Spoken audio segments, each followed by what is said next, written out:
જીવનધારા વૃદ્ધાશ્રમ તારીખ 6/3/25 રોજ આજે એડમિશન માટે આવેલ સુધાબેન ભોગીલાલ શાહ કે જેમની ઉંમર 71 વર્ષ છે. તેઓ પોતે ડાયવોર્સી છે. ખૂબ વર્ષો પહેલાં તેમણે ડાયવોર્સ લઈ લીધેલા છે અને તેમને કોઈ સંતાન છે નહીં અને તેઓ પોતે 5 બહેનો અને 2 ભાઈ હતા. અત્યારે હાલ બે બહેનોનું અવસાન થઈ ગયેલ છે અને અત્યારે 3 બહેનો છે. તેમનું ધ્યાન તેમના બહેનના દીકરા એટલે કે સંદીપભાઈ વિપિનચંદ્ર શાહ તેઓ રાખે છે અને સુધાબેન પોતે એક ભાડાના મકાનમાં રહેતા હતા. ભાડાના મકાનમાં તેમને દર મહિને ભાડું આપવાની ઘણી બધી તકલીફો પડતી હતી.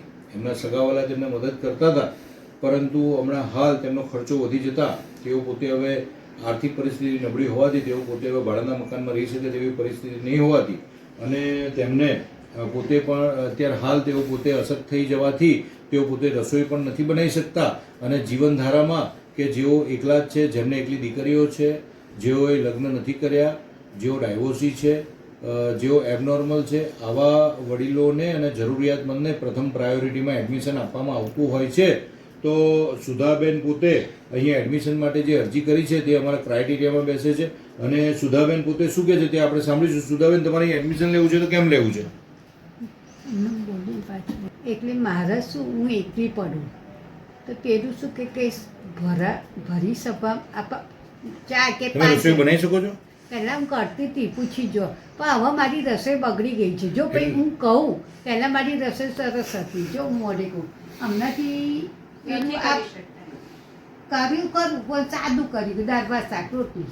ઓકે, તો સંદીપભાઈ, તમે પોતે શું કહો છો કે એમને અહીંયા એડમિશન લેવું છે તો કેમ લેવું છે? એના માટે કે એ પોતે એકલવાયુ જીવન જીવે છે, હવે અંદરથી અકળી ગયેલા છે અને હવે એમને પોતાને તકલીફ છે, રસોઈ બનાવી શકતા નથી.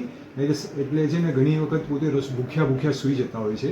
આ બધા ઘણા બધા કારણો છે. એમને નિસંતાન છે એટલે હવે કોઈ ધ્યાન આપનાર છે નહીં, એટલે જ એમને અહીંયા જીવનધારામાં એડમિશન લેવું છે. સર, તો સુધાબેનને સીધી રીતના વારસદાર નથી અને તેઓ પોતે ડાયવોર્સી છે અને તેમની ઉંમર પણ વધી ગઈ છે અને તેઓ પોતે અસર થઈ ગયા છે. અત્યારે લાકડીના ટેકે તેઓ ચાલી રહ્યા છે, જેથી જીવનધારાના ક્રાઇટેરિયામાં જે અમે એડમિશનો આપીએ છીએ તેના ક્રાઇટેરિયામાં પ્રાયોરિટીમાં એડમિશન અપાય તેવું અમને લાગી આવતા હું સંદીપ શાહ અને અમારા માનનીય ટ્રસ્ટી દિવ્યાંગભાઈ શાહ અહીંયા છે ઉપસ્થિત અને આ એડમિશન આજરોજ અમે ફાઇનલ કરીએ છીએ અને આજરોજ તેમને આ એડમિશન અપાઈ રહ્યું છે. તો જીવનધારા વૃદ્ધાશ્રમ પરિવારના પ્રણામ. આપનો ખૂબ ખૂબ આભાર.